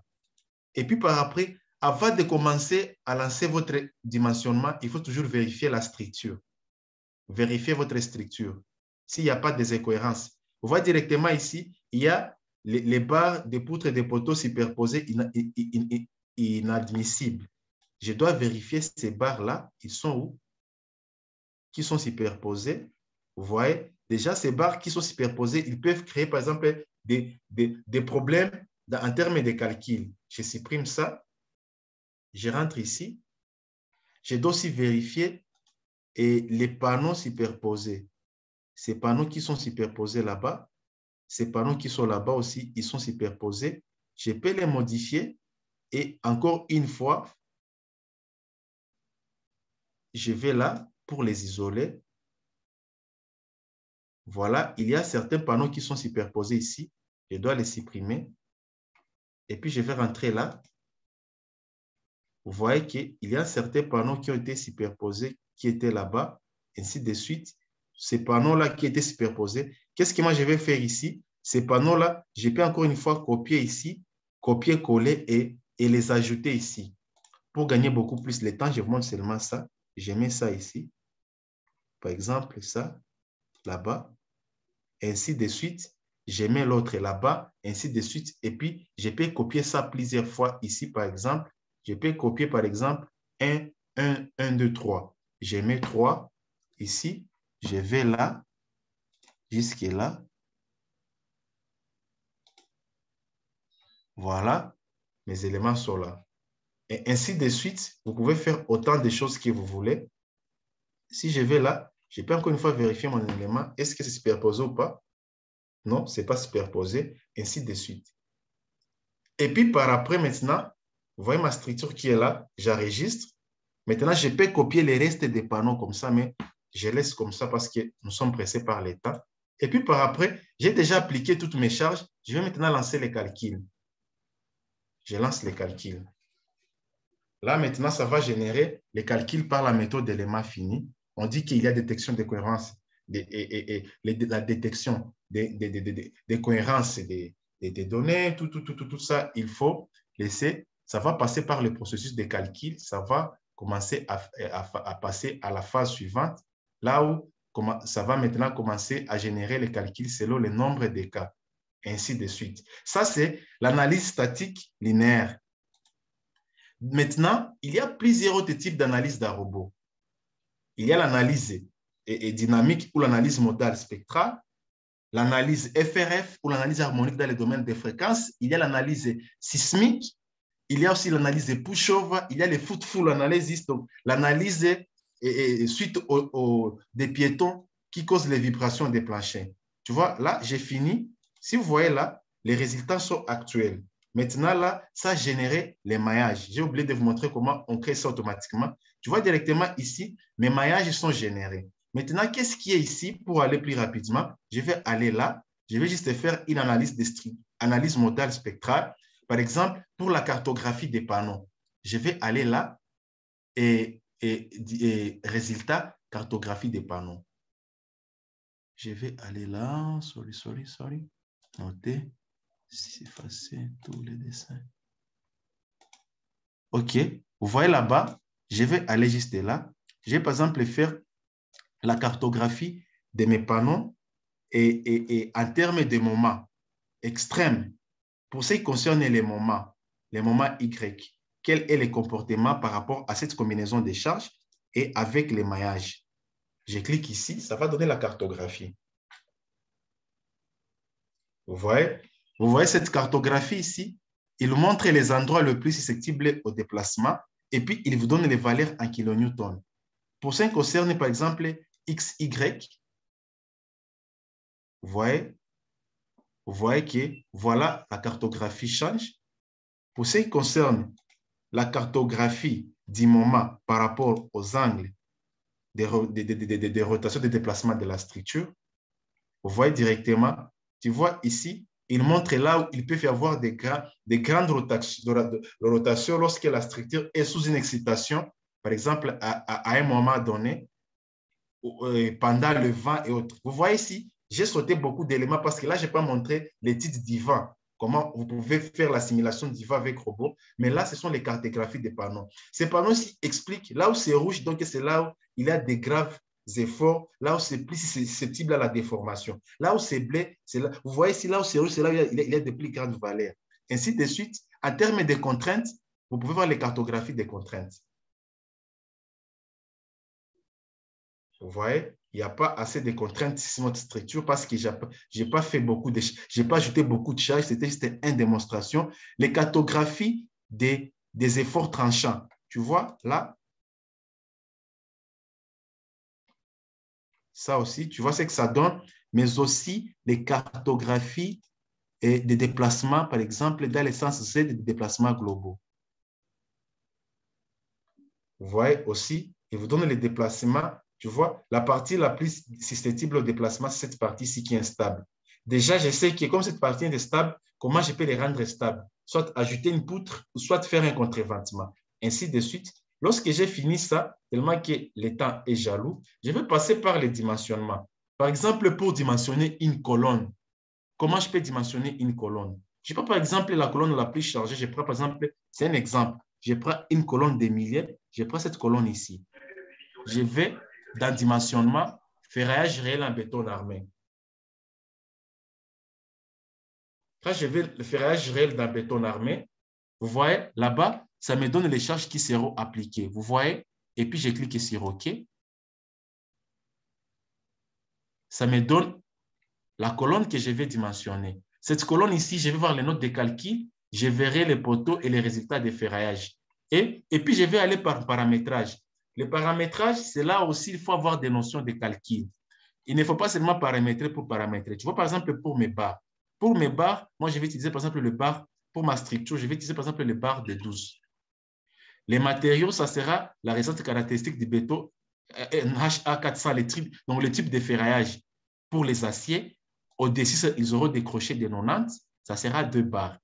Les étriers, je vais utiliser les barres de 6 et avec les FE400, la récente limite d'acier, ça sera et 400 mégapascales avec un enrobage de 3 mm. La répartition des 4, je peux mettre soit la distance entre mes étriers, je peux mettre 17, 20, 18, ça dépend. Les barres d'attente, ça c'est selon Eurocode. Pour calculer la longueur des scellements, c'est toujours 40 multiplié par le diamètre de ma barre pour avoir cette longueur d'attente. Donc, lorsque vous faites vos ferraillages, il faut dire à vos ferrailleurs, on ne met pas la longueur d'attente comme ça seulement en raisonnant, en imaginant. On prend les 40 multiplié par le diamètre de votre barre. Donc, nous allons prendre les 40 multiplié par les 40 mm, les 40 multipliés par nos 14 mm, vous aurez cette longueur ici lorsque vous faites les ferraillages de vos colonnes. Donc, tout ne se fait pas au hasard. C'est la raison pour laquelle, lorsque vous êtes un ingénieur structure, il faut toujours avoir des notions théoriques. Ça, j'insiste. Et là, j'ai choisi les classifications. Mon milieu est très exposé. Vous voyez, l'âge du béton pour la première chargement, c'est 28 jours. Les classements des structures, le site étroit, c'est un site exposé. Je peux donner un nom que je vais. Je vais ici et je vais là-bas. Les types général. Ici, je peux, par exemple, je peux faire les dimensionnements tenant compte des dispositions sismiques. Là, je ne vais pas mettre. Le béton, vous voyez, c'est déjà 25 mégapascales. On donne le poids volumique du béton et les classifications. Allô, attends, Syrah, je termine quelques secondes, Syrah. Ça, c'est très important ici. Je vais finir. Ici, en termes des aciers longitudinales, je vais mettre les barres de 14 et les barres de 12. Et puis, en termes des aciers, les étriers, je vais mettre les barres de 6. Là, j'enregistre seulement. 2 minutes, j'ai fini parce que c'est important ici. Après, maintenant, ici, il y a d'autres éléments ici que tu peux ajouter d'autres paramétrages. Après, je vais lancer les ferraillages. Quand je fais les ferraillages, je vais générer avec les dessins des éléments calculés. Vous voyez là-bas? Ici, on dit que les barres de diamètre 6 ne figurent pas sur la liste des aciers transversaux. Le diamètre doit être inférieur à 6, ainsi de suite. Ici, ça ne donne pas les ferraillages parce que, par exemple, il fallait que je paramètre très bien ici les barres de 6. Ça est là-bas, mais il faut que je configure ça. C'est le diamètre 6 qui est là-bas. Bon, je mets par exemple les barres de 8. Je mets OK. OK. Je lance les dimensionnements. Je génère.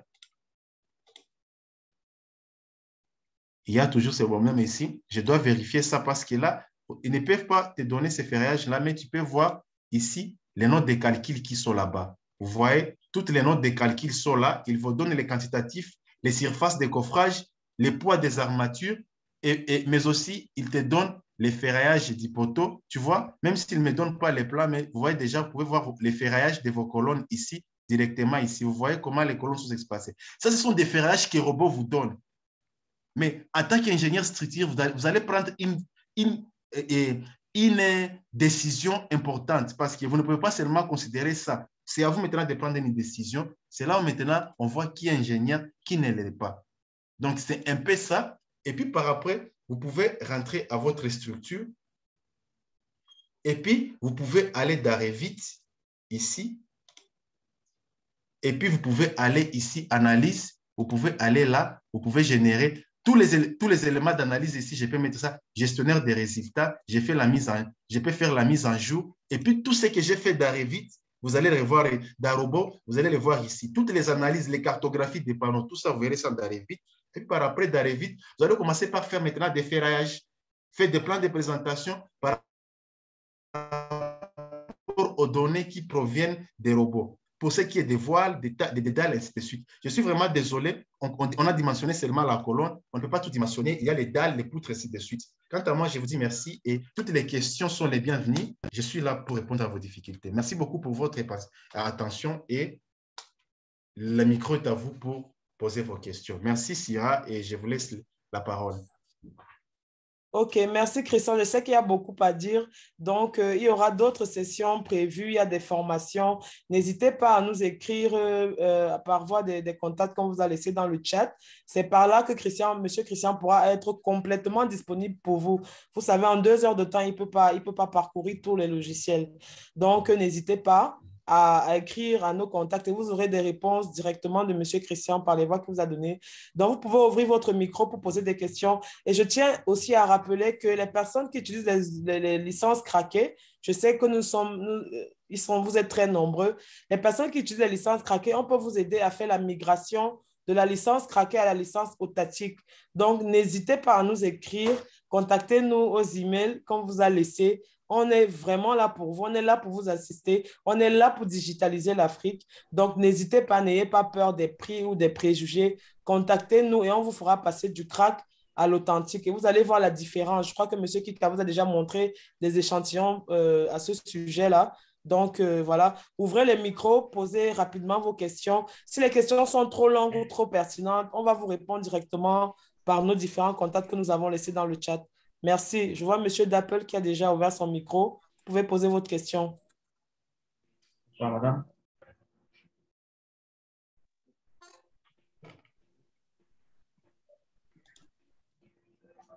Madame, bonsoir. Oui, oui, bonsoir, on vous écoute. Vous pouvez parler. Parlez juste un peu fort pour qu'on puisse vous entendre plus audiblement. Merci.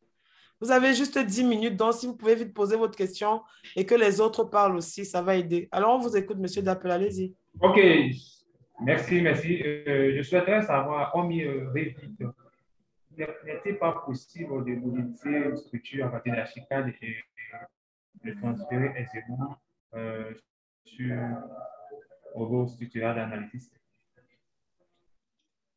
Merci. Je n'ai pas bien compris la question, Syrah. Vous pouvez répéter? Il a dit quoi? Je demandais si les modélisations se font uniquement sur Revit. N'est-il pas possible de modéliser les structures à partir d'un autre logiciel tel que Archicad, par exemple? Je peux répondre à votre question. Oui, je vous comprends. Ensuite, Oui. Avec la version récente d'Archicad, il y a un modèle analytique qui a été créé d'Archicad. Et avec ce modèle analytique d'Archicad, aujourd'hui, c'est plus facile d'importer votre modèle Archicad d'un robot pour mener des analyses des structures. J'en ai fait l'expérience. C'est possible. OK. Merci bien. Mais il y a toujours un problème parce que, comme c'est récent, Archicad a été conçu uniquement pour les architectes. Il n'a pas été conçu pour les ingénieurs civils. C'est la raison pour laquelle, en termes d'exportation, il y a toujours un manque des éléments qui manquent. Donc, il y a encore ces petits soucis-là. Donc, c'est la raison pour laquelle on vous recommande Revit. Parce que c'est conçu uniquement pour les ingénieurs civils. Et là, ça fait tous les... En fait, donc, pour votre information, c'est depuis le début de cette année que dans Archicad, on a intégré les modèles analytiques. Mais le modèle analytique a été intégré dans Revit depuis la version 2008. Donc, depuis 2008, Revit, on travaille avec les modèles analytiques. Maintenant, c'est à vous de voir. Depuis 2008 jusqu'à nos jours et depuis 2023. Pour Archicad, Revit pour 2008 jusqu'à nos jours. Vous voyez qu'il y a, en termes d'expérience, déjà qu'il y a quelque chose pour vous, en tant qu'ingénieur, déjà. Si vous avez votre projet de conception, je ne peux pas vous recommander ou vous conseiller d'utiliser Archicad comme un modèle de structure. Moi, je ne peux pas vous conseiller ça. Okay. Et en termes d'interopérabilité, il y a toujours un problème en termes d'échange de fichiers FC. C'est plus fluide avec Revit parce que aujourd'hui, Revit, quand on a commencé les BIM ont commencé avec Revit.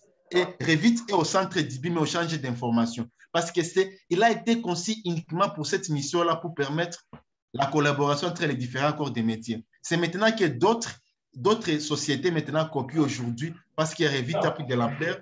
Mais moi, je ne vous décourage pas d'utiliser Archicad, mais je vous conseille beaucoup plus, si vous voulez être plus compétitif dans les marchés, de maîtriser Revit parce que ça, c'est l'avenir du génie civil et de l'architecture aussi.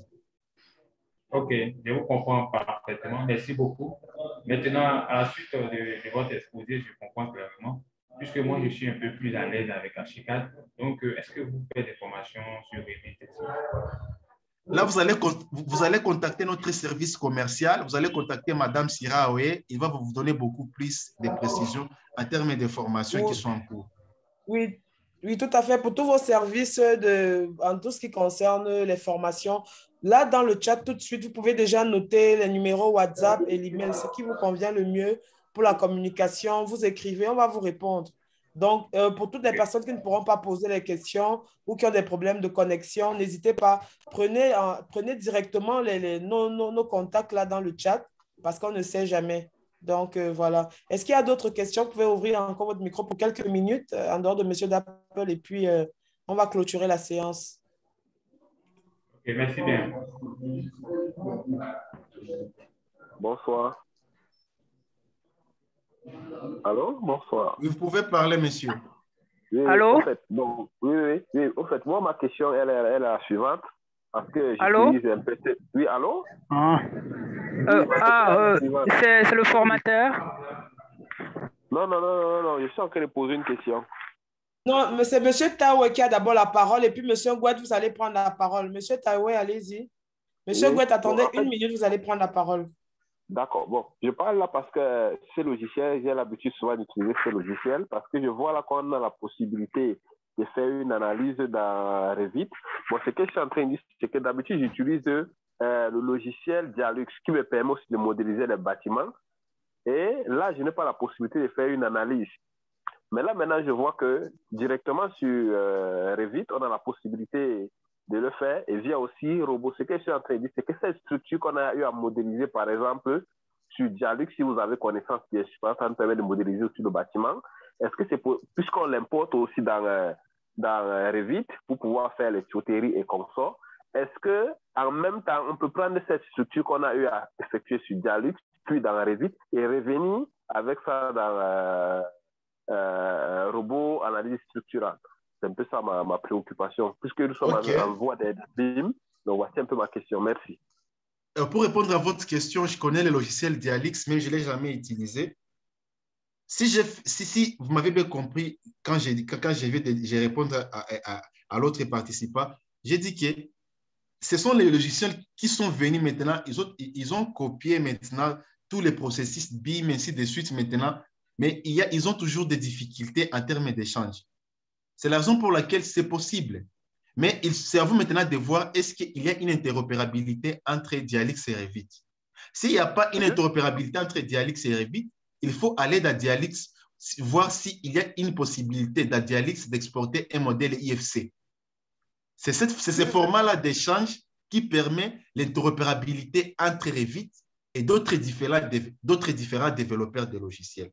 Oui, c'est possible d'envoyer votre modèle de bâtiment Dialix dans Revit pour pouvoir mener vos études-là de tuyauterie, MAP, tout HVAC. C'est possible parce qu'avec votre modèle IFC, vous avez la possibilité d'envoyer ça. Parce que vous pouvez tout travailler en dehors de Revit, mais si vous mettez sous forme, si cette logiciel vous donne la possibilité de convertir ça en format IFC, vous avez la possibilité de travailler ça dans Revit sans problème. Oui, on le fait. Il y a la possibilité de l'enregistrer chez IFC. Avec Revit, ça fonctionne normalement. Ma préoccupation, c'est par rapport maintenant, lorsqu'on le fait sur Dialix, on a donc le format IFC qu'on implémente dans Revit. Est-ce que donc cela est possible qu'on le fasse dans Robot? C'est un peu ça ma préoccupation. Déjà, il y a avec une bonne compatibilité. Ok. Il y a une bonne avec compatibilité entre Dialix et Revit. J'ai compris votre difficulté. Oui, avec Robot, là, dès que c'est dans Revit, il faut maintenant il faut lier la maquette. Donc, à partir de votre maquette architecturale, il faut créer un modèle de structure et puis après envoyer dans Robot sans souci. D'accord, merci. Je vous en prie. Ok, merci. Christian, tu peux arrêter ton partage, s'il te plaît. Je voudrais partager une dernière info. Pendant ce temps, M. Gouet, vous pouvez prendre la parole. M. Gouet, Dieudonné. Ok, bonsoir, M. Kika. Bonsoir, madame. Monsieur, je suis monsieur, je ne suis pas madame. Bonsoir, monsieur, je m'excuse. Vous avez une voix d'une femme. Ah, ok. J'aimerais comprendre concrètement. Bon, ma question, elle est très simple. J'aimerais comprendre concrètement ce que vous entendez par workflow. Est-ce que c'est l'amélioration de la productivité du travail, de telle sorte que on n'a plus besoin d'attendre que l'archi finisse de faire les plans archi pour qu'on puisse commencer les plans structure. Donc, j'aimerais comprendre le concept workflow là. Workflow. Parce que je ne pense pas que ça soit seulement l'interopérabilité entre les logiciels. Si vous pouvez bien m'expliquer cela. Merci beaucoup. Quand on parle de workflow, on voit les flux du travail. Vous savez souvent qu'on avait toujours des difficultés dans l'ancien temps lorsqu'un architecte produit une maquette de plan sous format papier DD. Encore, les ingénieurs doivent encore prendre ça pour pouvoir encore modéliser, commencer les plans des structures. Mais aujourd'hui, avec Revit, lorsqu'un architecte produit une maquette, c'est plus facilement de reproduire son modèle structure. Et quand on parle des workflows, on voit la collaboration entre les différents corps de métiers sur un projet. Donc, la collaboration entre les architectes et les bureaux MEP, électricité, plomberie et mécanical. On voit la collaboration entre l'architecte et les bureaux structure. On voit la collaboration entre l'architecte et le topographe. Parce qu'il y a cette interopérabilité-là entre déconnecter votre modèle topo fait dans Civil 3D à partir de BIM 360, Autodesk Construction Cloud, Autodesk Docs, et d'intégrer ça dans Revit. Donc, un topographe fait son modèle, il met ça sur le cloud, un architecte prend ça pour pouvoir faire les terrassements et puis pour faire la topo de votre bâtiment ailleurs. Il y a cette possibilité-là, cet échange-là d'informations, cet échange-là de flux entre les architectes et les urbanistes, entre les ingénieurs civils et les maîtres d'ouvrage, entre les bureaux d'études et les usines de fabrication ou des fabricants, entre le bailleur des fonds ainsi que les sous-traitants. Donc, c'est tout un workflow, c'est tout un cycle. Donc, je vous reprends à aller demander au service commercial de CPA de vous envoyer un webinaire qu'on a fait au mois de juin où nous avons parlé d'IBIM. Oui. Là, vous pouvez bien comprendre. Ok, d'accord. Merci beaucoup. Je vous en prie, mon frère.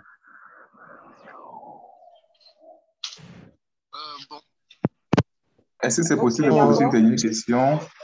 Oui, je pense qu'on va prendre une dernière question. Et puis, vous avez en partage les dates des prochaines formations. Donc, ce qui vous concerne selon votre secteur, vous pouvez déjà noter. Mais si jamais vous voulez notre assistance, vous nous écrivez directement. C'est possible d'avoir le cours en PDF. Vous dites quoi? On ne vous a pas bien capté. Qu'est-ce que vous dites? Oui, bonsoir. Excusez-moi. Est-ce que c'est possible d'avoir le cours là en PDF sur ma page? Avoir le cours en PDF. Le quoi? En PDF. Genre le cours que vous avez fait là. Le cours dont vous venez de... Les webinaires. Contactez les services commerciaux de CPA. Il faut envoyer un email à support@consultationprojetafrique.com et retrouver. Vous pouvez visiter les chats, tous les contacts sont là. Même les numéros de téléphone et les numéros WhatsApp. Allô? Là, ils sont là pour répondre à toutes vos difficultés. Allô? Bon, c'est moi qui avais la dernière question. C'est moi qui ai demandé une question. C'est possible? Oui, allez-y, monsieur. Allez-y, vous avez la dernière question. Allez-y. Je voulais savoir si quelqu'un utilise un logiciel qui n'a pas une extension qui permet de pouvoir aller directement sur Revit. Est-ce qu'il peut télécharger une extension qui permet de convertir ces fichiers et de les avoir en fichier Revit? Vous dites quoi? Allô, je suis ici. Est-ce que c'est possible pour une personne qui utilise une application, un logiciel qui n'a pas une extension qui arrive à Revit, est-ce que c'est possible pour lui de télécharger une extension qui permet de convertir vous pouvez aller visiter sur leur site. Parce que souvent, sur leur site, vous verrez, chaque développeur a toujours eu des extensions BIM qui permettent de collaborer avec les logiciels Autodesk. C'est plus facile. Vous pouvez aller sur leur site et vous pouvez avoir ça. Si ce n'est pas ça, vous pouvez toujours revenir vers nous. Vous pouvez peut-être bien vous orienter. D'accord. Merci beaucoup. Je vous en prie, mon frère. Merci grandement pour la formation. Merci beaucoup.